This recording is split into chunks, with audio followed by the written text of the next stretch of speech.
Hosted by Dr. George Gaitanos, Chief Scientific and Operating Officer at Chenot. This podcast explores what truly improves health and functionality, detoxification, nutrition, sleep, metabolic health, and more. Join Chenot experts and guests for clear, evidence-informed conversations with practical takeaways you can use today. Let's begin.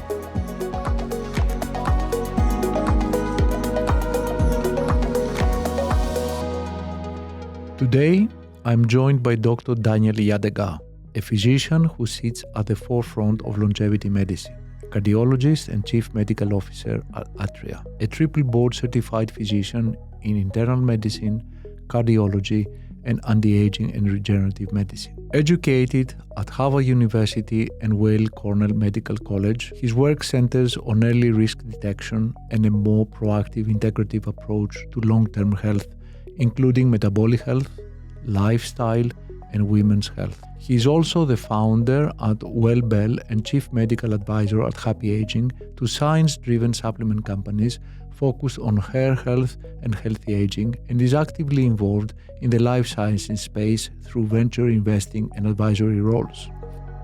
Let's start simple, Yes.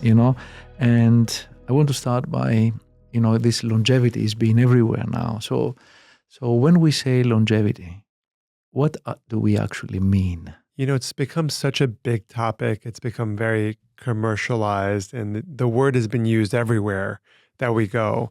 And typically longevity means increasing the number of years that you live. But one of the things that I think is really important is improving health span as well. So we want to decrease morbidity so that people are living longer, but with independence, good cognitive brain function, ability to do their activities of daily living, and to really, really be able to enjoy their lives. But we can extend life, we can prevent, but I hear a lot of people saying, clinically, doctor, I am perfect. The results are perfect, but I feel that I have no energy in my body. Right. I don't have strength in my body. I don't have the vitality in my body. And this brings me back to when we define health span, when does actually health span start, where it actually finishes? Because you can be clinically perfect, but still not vital. Yeah. No, I think vitality is so important. And we don't talk about a lot of these topics, like how's your sleep? How's your energy? How's your libido? How's your desire to want to connect with a community?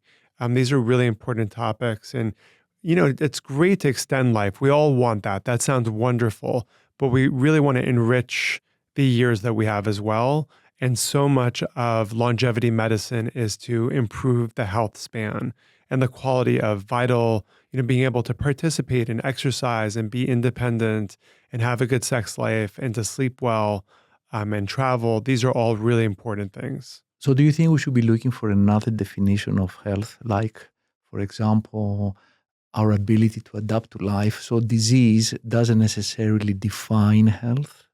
And maybe health is our ability to adapt to life, even if we have a problem, because we know, at molecular level, individual level, societal level, there's no risk-free well-being. So, and we don't know when a disease starts. We're only looking at the symptom. And when the symptom comes, then we say, well, this is the end of health span. Now let's deal with the problem. So maybe we should be looking for another definition of health, which is broader. Yeah, I don't think health span is binary. It's not like you have it or you don't.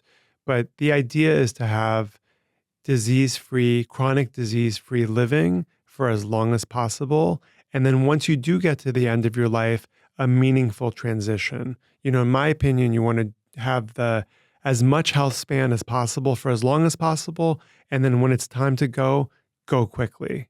That's, really what I think is ideal. Or even die in well-being, Yeah, die in well-being is also okay. Yeah. So what are the biggest threats then to health and health span, you would say? So overall, cardiovascular disease, cardiometabolic disease, I think cancer, especially, cancer is really It's interesting, affecting younger patients, people getting diagnosed with colorectal cancer much earlier than they used to be. Neurodegenerative, so Alzheimer's, dementia, those are, the top three. So cardiovascular disease, early cancer protection, and then, dementia is also another one. And then ultimately, frailty, ultimate frailty, osteoporosis, muscle loss, inability to do your activities of daily living. That's another one. And we see that obviously we have extended life, and this is good because of good medicine, surgery and all these kind of things.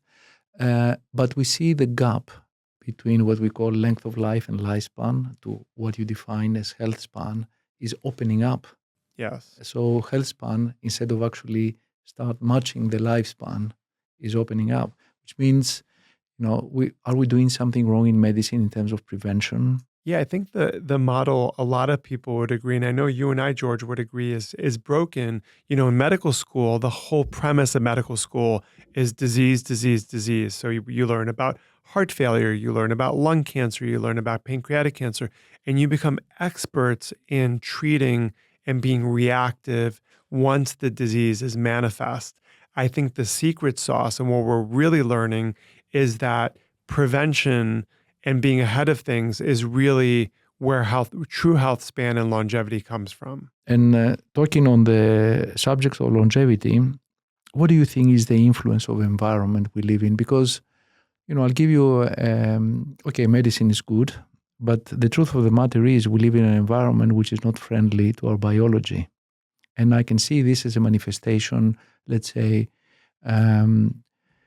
children's obesity.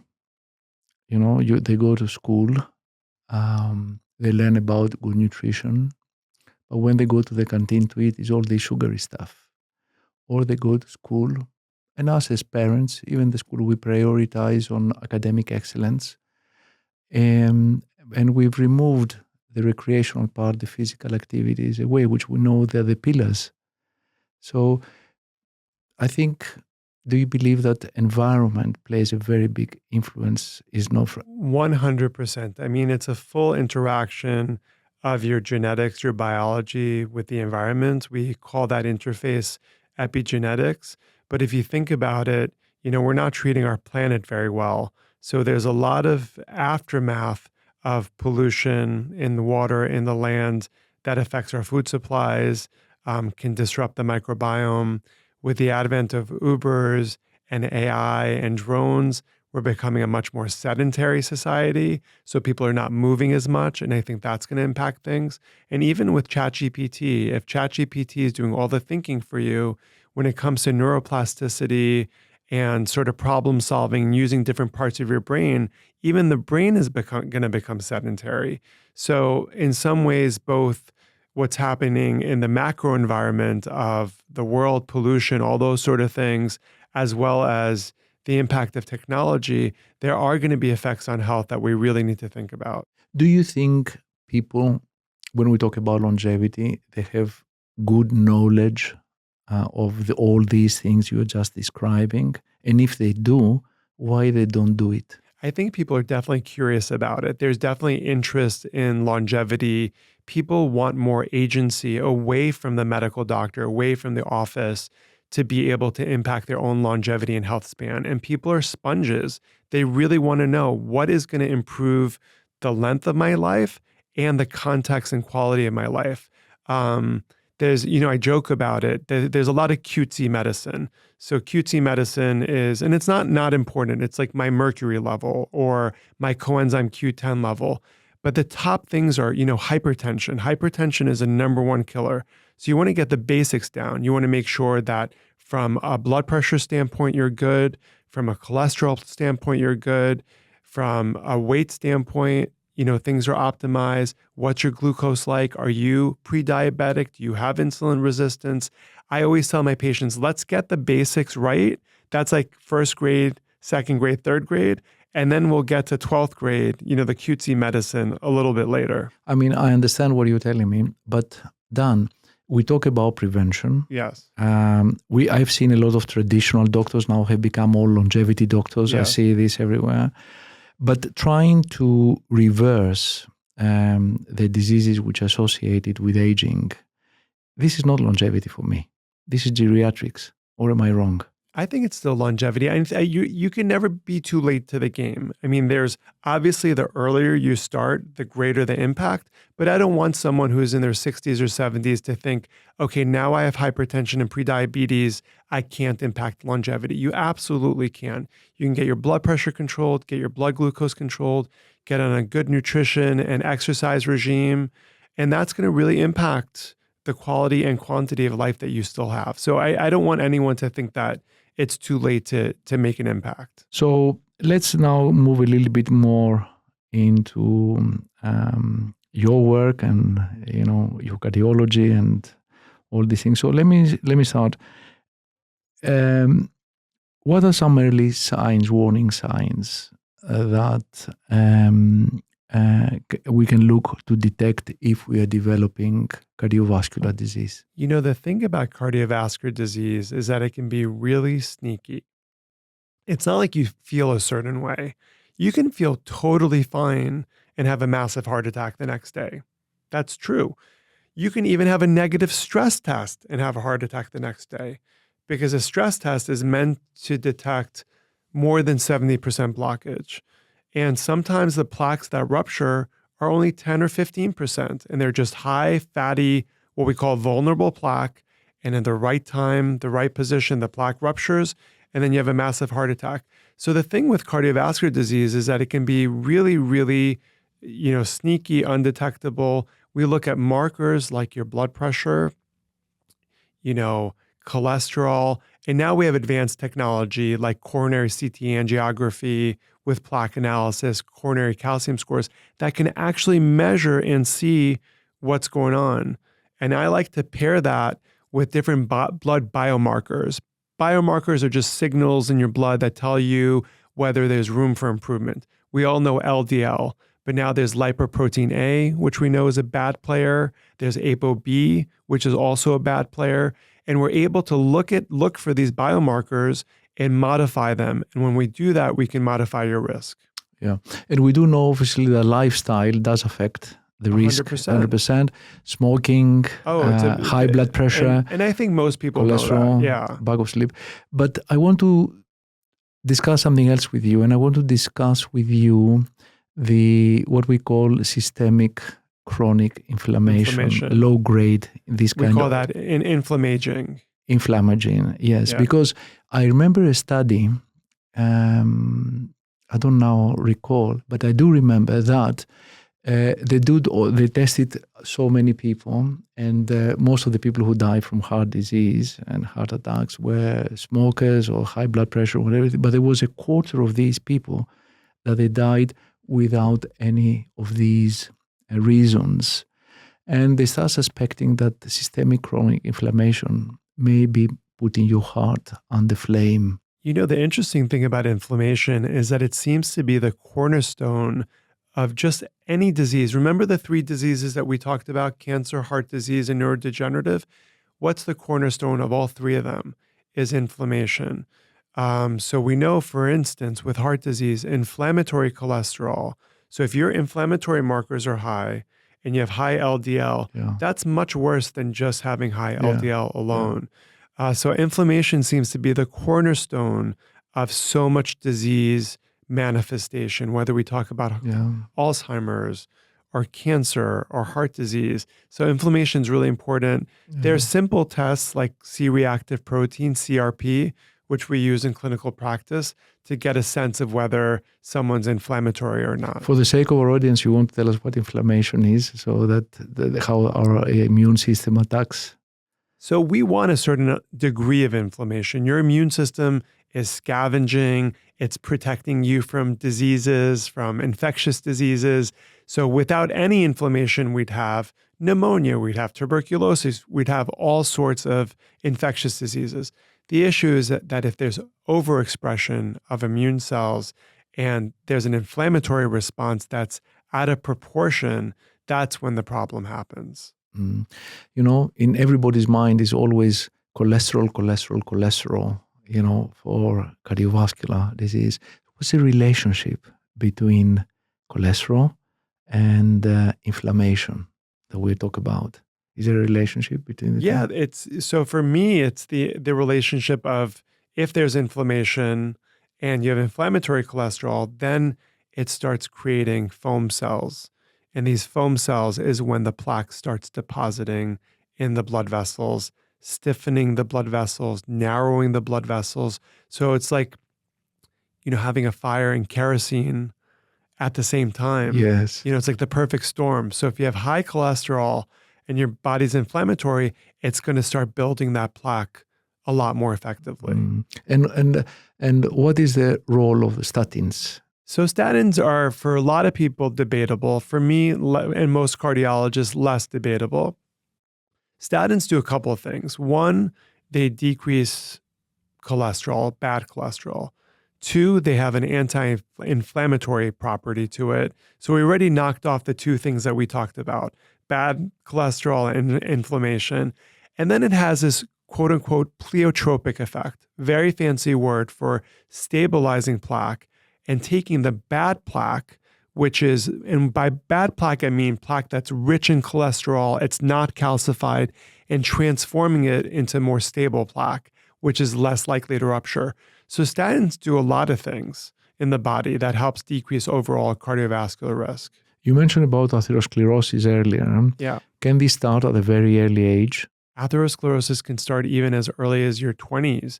I mean, there are people with familial hypercholesterolemia where it starts even earlier. So when we do MRIs of the aorta, we can see plaque deposition starting as early as 20s. So that's why we need to underscore the importance of lifestyle, good sleep, good exercise, not smoking, not vaping, and having a more Mediterranean style diet. Yeah. So this is really somebody who is young, needs to start doing. We're learning that the earlier you start, the bigger the advantage. It's no longer, okay, I'm over 50, now I need to start thinking about my health. And it's nothing to be scared about. It's just you have agency, even early on in life, to really make an impact on what it looks like later on. Yeah. I want us to move into, and related to this, obviously, to insulin resistance. Yes. And, what are some early signs of this? So first we should define insulin resistance. Yeah. So this is really, people who are not diabetic, but, their fasting blood sugar is above the normal range. Or the marker that we use for diabetes places them in the diabetic range. And usually what happens is that the insulin that they produce does not regulate sugar the way that it should. Insulin directs sugar into the liver and muscles. And if you have insulin resistance, your insulin, that protein, is not able to do that. And some of the signs of that are food cravings, central abdominal, fat distribution. Those are some signs that you might have insulin resistance. How important is genetics? I mean, talking about cardiovascular disease, insulin resistance, how important is genetics? How important? Because lifestyle, because people give different ratios, say 30-70, some others say 10-90. So what is your opinion on this? I mean, it's important to ask that question on a population basis, but I think of everyone as an N of one. Everyone's their own person. So their, genetic risk might be different than someone else's genetic risk.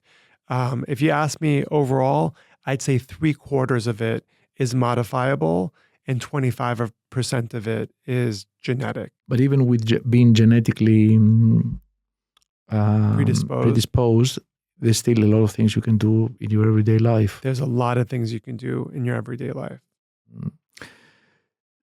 Do you believe, I just want to broaden it up now, do you believe, I mean, we do need data, we need report cards, and we need statistics. I mean, medical science by definition is predictive, is all about communicating group data to the individual. But in your job, how do you personalize? I have the privilege of working at this place called Atria Research Institute, and we get all sorts of information from the patient. And then the speech I give to my patient is they first come in and they share their goals and aspirations. So that's one column. I want to have more energy. I want to have better exercise tolerance. I want to be able to sleep better. Then 2, we collect data. We collect data in terms of pharmacogenomics, polygenic risk scores, genetic predispositions for Alzheimer's, et cetera, as well as different biomarkers, cholesterol, inflammation, iron, et cetera. The list goes on. And then the last column is what I want for the patient. I want them to be up to speed with their colonoscopy, up to speed with appropriate vaccines. And then we take these 3 things, the wishes, the data, and my wish for the patients, and create a plan for the patient. And that's how I look at medicine. So you try to triangulate, between family history, genetics, lifestyle, goals, and then importantly, the data. And now we're getting better at getting data. We can see epigenetics, we can see methylation markers, we can even look at circulating tumor DNA to look for cancer early in the blood. And we do all of this and create a plan for the patient. Which is great. That feels manageable. But, coming from also wellness and well-being, life is to be experienced. So I often ask myself, and I put this question to you, should I be living life to avoid disease, or should I be living life to have successful living? Should I be be data-driven? Of course we need, or should I be just data-informed and then optimize as I want things? Like you as the patient? Yeah. I think, optimize is the way to do it. You can't do everything. Isn't it also stressful optimizing? Because if you optimize for me, it's stressing me and creates an anxiety. And you say, well, you didn't reach this number, you will say to me maybe in the next consultation. And I think optimization should be in my hands kind of thing, because I live life to enjoy. I mean, I need joy in my life. I think balance and harmony is important. There's certain basic things that are the low-hanging fruit that I think everyone should go for. If you're hypertension and pre-diabetic, we have to fix that. I know it might be stressful. Let's get through that. Those are things that we can fix.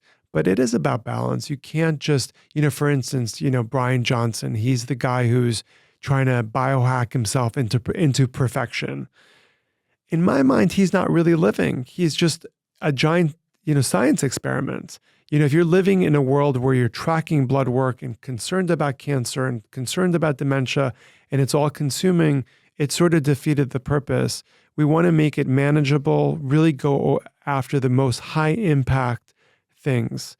And we have tools that can do that very easily for us, whether it's imaging or blood work, looking, just even us talking about lifestyle and nutrition, we can learn a lot from each other and help each other. Yeah, because you also said, everything can be modifiable at any age. Exactly. And a little bit at a time. We don't, and the other thing is we don't need to fix everything all in one moment. Even if I discover 10 things about George, Dr. Gaitanos, that I think could improve, doesn't mean we need to fix it all right now. We might pick 1 or 2 right now, and then in 6 months later, once those are done, then we'll go to the next, we'll unlock the key to the next phase. And we can take it easy. We also know stress and high cortisol are not good for us. So we have time to do these things. So you tell me how you personalize and understand for every person is different. But if you were going to pick up one thing for longevity, I have my one thing, I must say. Oh, gosh. But I'm not telling you yet. Yeah. What would that be? In the hierarchy, let's say, of the longevity plan. Yes. All right. How will you hierarchy things like, food, sleep, exercise, I don't know. But if you are going to pick up one of them, what would be your priority? In general, it's a really hard question because, George, they all play a really important role. But if I had to pick one, I think exercise and movement would be my number one. Yeah. Because I totally exercise and agree with movement, it's good for your body. It's good for your mind. When you're out and about, you're interacting with a community. I think that's very important for longevity. You're getting sunlight and vitamin D. So I think movement, muscle preservation, getting around is my number one if I had to pick one. I've heard that many people define muscle as the one, maybe the most important longevity organ. Yeah. It means communicating to all the body. Every contraction secretes all these beautiful molecules that they do so much good to our brain, to our heart, to everything. I come from the exercise field, the sports field, so obviously I totally agree with you. I think exercise is the very one thing that I would pick as well, after sleep maybe, for those who don't sleep very well. But yes, I totally agree with you. Because with food, I mean, food is not just fueling, it's instructions. But at the same time, everybody is different. I mean, we have 8 billion people on this planet. We have 8 billion diets, right? I mean, we don't know as much. Whereas with exercise, we do know a lot of things. So if you are, you're a cardiologist, a very well-established cardiologist. So how do you prescribe exercise? Because I've met a lot of people and doctors, because in medical school, very little time is spent on exercise, which is a huge intervention you can do in everyday life. I mean, so how do we prescribe? Because we say, okay, do 150 minutes per week. That's fine. I mean, it can be for everybody. But shouldn't we be, as doctors, being able to prescribe the dose of the intervention, of the exercise, what we should be doing in addition to just be physically active or not? It's a difficult question. Every patient, again, is different. I really believe in this idea of precision medicine. If I have an 85-year-old patient who just had a hip replacement and has mobility issues, my focus on them will be, working out with a personal trainer, doing physical therapy, and it's going to be much more reasonable than a 42-year-old who's, super athletic, was a college athlete, and whose VO2 max is, optimized.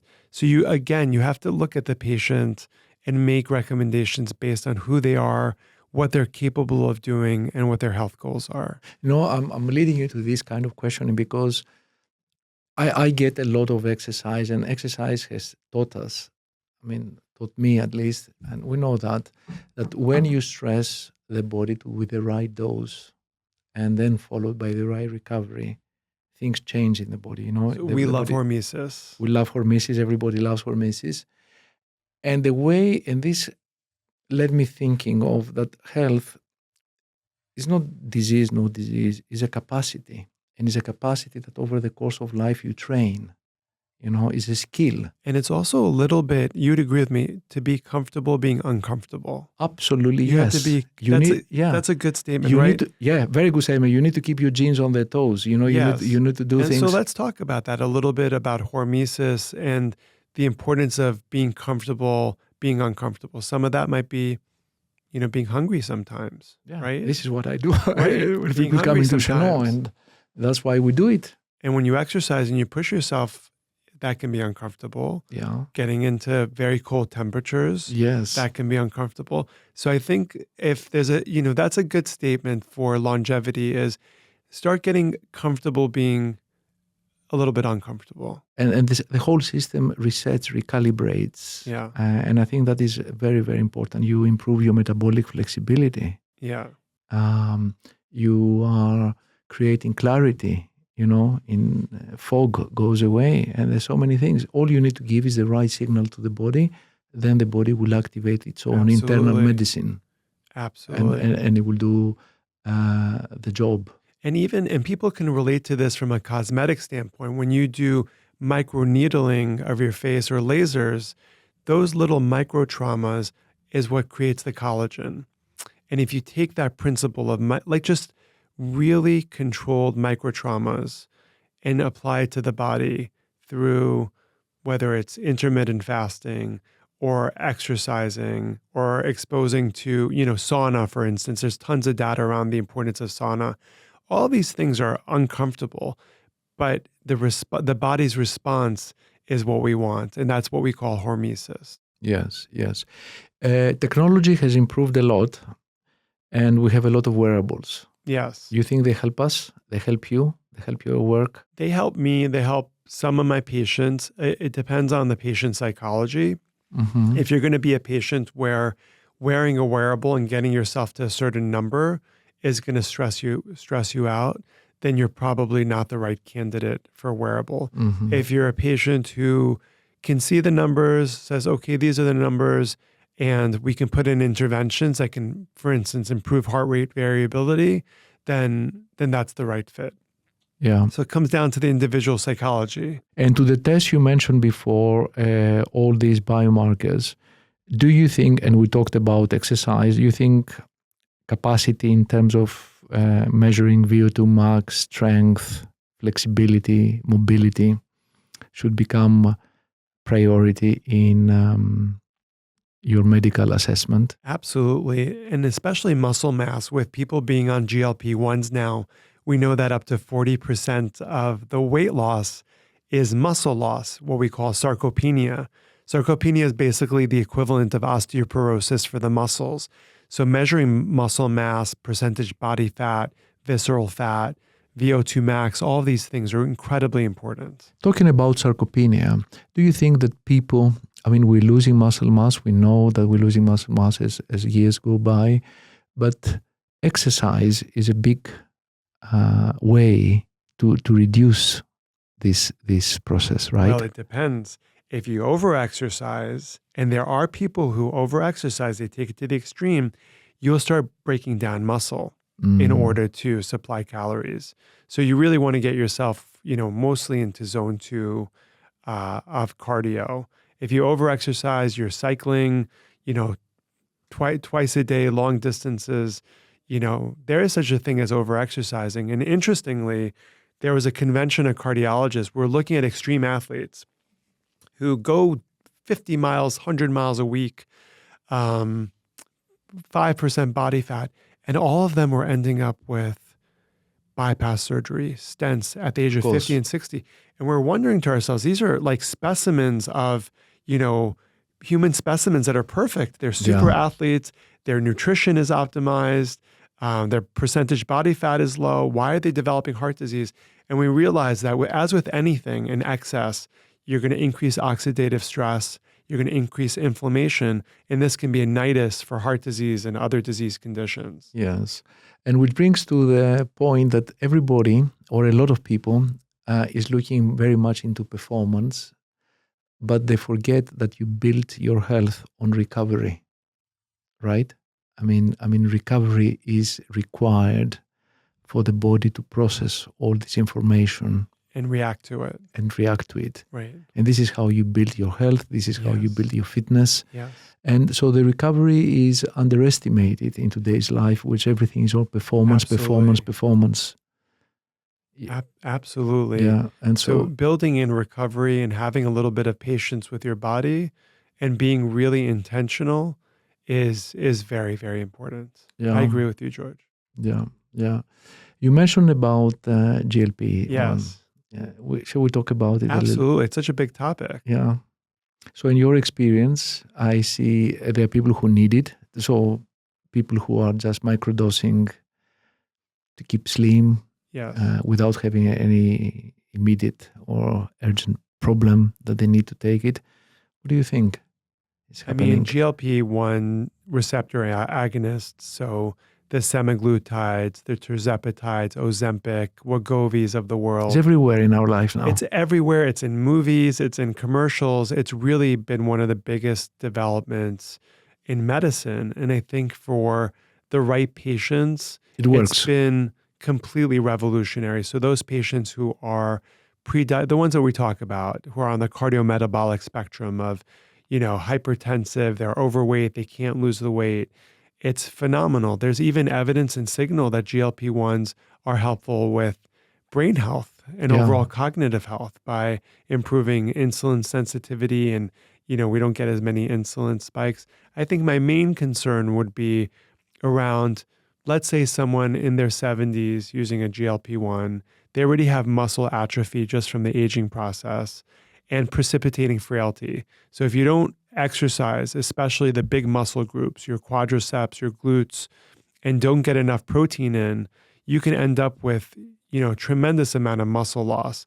And as you age, that'll increase frailty, increase risk of falls, decreased mobility. And I worry about that. So the use of GLP-1s really depends on who we're treating. In the right patient, it's excellent, and the right motivated patient. In the wrong patient, I think it could precipitate frailty over time.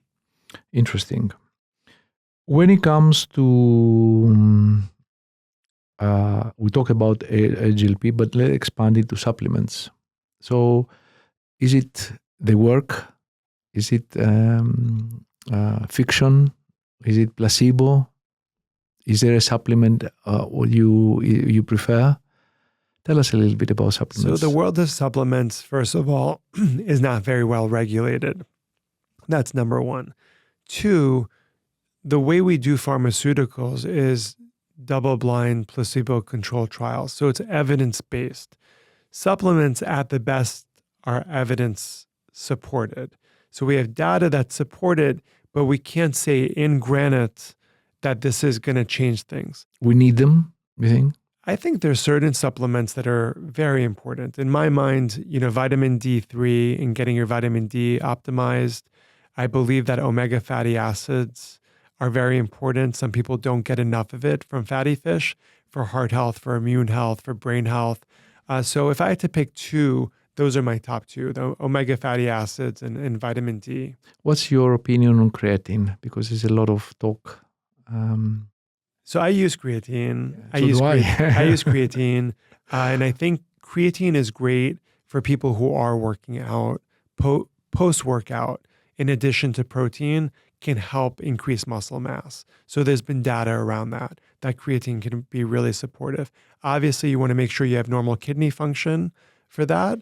But if you're not working out and you just want to jump on the creatine fad, it's probably not going to help you. For the brain, what you think we have conclusive studies for the brain, creatine in the brain? Not conclusive yet, no, not in my opinion. So what you're saying is when we're taking a supplement to help the system, we need to stimulate the system. Yes. For the supplement to be effective. Absolutely. Not just taking it. Not just taking it, yeah. Well, specifically for creatine. Omega fatty acids, I think you can just take. And you should get your omega fatty acid index checked to make sure that your 3-to-6 ratio is good. I think omega fatty acids are very, very important for brain health, overall heart health. It's something that I check on my patients all the time. We haven't really touched yet a little bit about sleep. Yes. And, sleep is something which is overlooked because we talk about recovery, but this is a time when your body recovers. Yes, and we live in a world with so much noise, so much bad news, so much technology, iPhones, iPads, constant input. So the brain, insomnia and the inability to sleep has become a much bigger problem than it used to be. So that's the first thing. Do you think that all this social media, AI now in our life 100% is affecting not us and mainly our critical thinking, our brain shrinks? I don't know. I'm thinking sometimes, what is happening? Because I see a lot of people nowadays. There's no creative thinking. I just see people. We were talking about that earlier. How AI is sort of answering all our questions. Just trying to. So what happens over time when you rely on technology to do the creative thinking, for you in terms of like neuronal connections and making the hippocampus stay large? The hippocampus is the main memory store of the brain. Is as the hippocampus shrinks, that correlates to memory loss. And I wonder and sometimes concerned about using AI as a crutch and how that impacts what the brain looks like. Well, our brains look different as a result of AI because we're not using it the way that, we have been historically. Yeah. Are you facing a challenge when you have a person next to you, a patient, even not patient, just somebody who comes visit, wants to speak to you, understand about his cardiovascular risk and everything, and is just reading, looking, searching through AI a lot. So he has become his own doctor, and then he goes to the real doctor.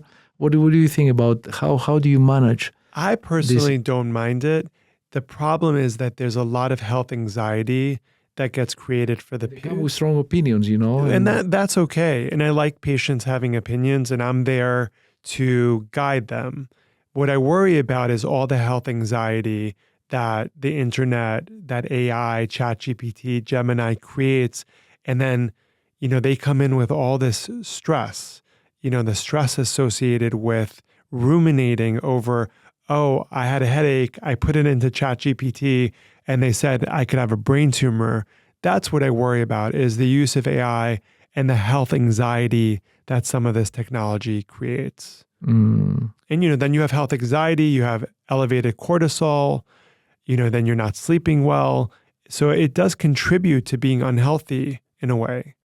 But do you think it's going to replace doctors? It's funny. I get this question at dinners all the time. I think AI is really going to augment our ability. I don't think it's going to fully be able to replace doctors, but we're using AI even now. When I do plaque analysis on someone's heart, I'm using AI to look at that plaque. We're going to be better at detecting breast cancer. For instance, an AI algorithm will oversee what the radiologist is working on. So I think it's just going to augment and complement our ability to prevent disease, diagnose disease, treat disease, and drug discovery. I think is probably one of the most important topics where AI is really going to make the most impact. But for the patient, looking into and searching into AI, does it provide evidence-based information? It's getting better and better. Just like anything, it's iterative. It takes time. I don't think we're ready for prime time where someone can just, run their medical history and just rely on AI. And I also think the human connection with your doctor, being able to trust them, be vulnerable, really see into their eyes, share family history, all those things are really important. And I know me and the other doctors I work with are so grateful that AI is going to help us manage and, help patients more. Yeah. And I think also this will transform the role of the doctor. It will make the doctor the coach, the supportive partner of the patient, of the person. And I think this is what we're heading. Absolutely. I completely agree with you. If someone wants to start today to make a change, what will be your playbook? What would you say to them? First, I would have to get to know the patient. Absolutely. The first thing I'd say, and this is what comes to my mind immediately, you don't have to fix everything at once. If you're coming onto this podcast and hearing it, and there's all these things about heart disease and cancer prevention and dementia prevention, it can seem overwhelming. Rome wasn't built in a day. You don't have to fix everything at once. Go to your doctor, speak to them, share what's important to you. What do you want to improve? Your sleep, your energy, get some data, get some blood work, and then pick one or two things to work on in the next 3 to 6 months. And then once those things are under control, pick your next one or two things. Take your time doing this. This doesn't have to happen overnight. So be kind to yourself. Be proud of yourself that you're ready to take the step for self-improvement. That's the first step, is to be aware, to be conscious that you're going on this journey, and give yourself a pat on the back. And then make an appointment with your doctor, talk about health goals. There's always low-hanging fruit. No matter what patient I see, even if I can see some of the more advanced things that I want to help them on, there's always one or two things that are definitely the main things that we need to focus on. Do your health maintenance, get your colon cancer screening, get your mammography, breast imaging. If you're at the right age, get your PSA level, check for prostate cancer. Look at your cholesterol. What does your cholesterol look like? Are you insulin resistant? What's your A1C level? Get a blood pressure measurement. Mm-hmm. Easiest thing in the world. Number one killer in the world is untreated hypertension. And most people don't even know about it. And we have amazing medicines that can help with that. Diet, nutrition, exercise. So be kind to yourself and just start with the small things. And then over time, we can get more advanced. We usually, start doing all these things when we already have the problem. So at what age should we start looking after ourselves or do all these kind of tests, you think, would say, to create a reference, at least value? I think once you hit 30 years old, you should get your blood pressure checked. You should get basic blood work. You should talk to your doctor about health goals, your family history. I think that's a really good thing to do. Okay, let's switch to something else now, because we talked a lot about longevity. Yes. And of course, I think as a society, maybe we face a problem, and the problem will be that we will live up to 120, and we'll all live in the big city, and then we'll be neighbors, George. And then we are going to be faced with a problem, because we are going to have heterogeneous groups of people, 20 years old, coexisting with 120 years old. And of course, the needs are different. You will have the young people who want continuous stimulation. You have the older guys who need safety. So how do we, if you think, and I go beyond these discussions on medicine and everything, how do you think we should be thinking of homogenizing heterogeneous group of people? Because we're living in cities, we're living in places. Because, and this is very important, because I was reading some really good work they do at Stanford on neuroaesthetics, and this extends not only to the design of the room, not only to music or art and the effect they have on us. You walk in the forest and blood pressure goes down, for example. Yeah, right? So connection with nature is important. But let's just go to something real now. I mean, cities, and people live in cities. Sure. And then you're going to have the young and the very old. Yes. And this is a problem. Or is it not? I don't see it as a problem. For the history of time, there's always been, people who are older and people who are younger coexisting.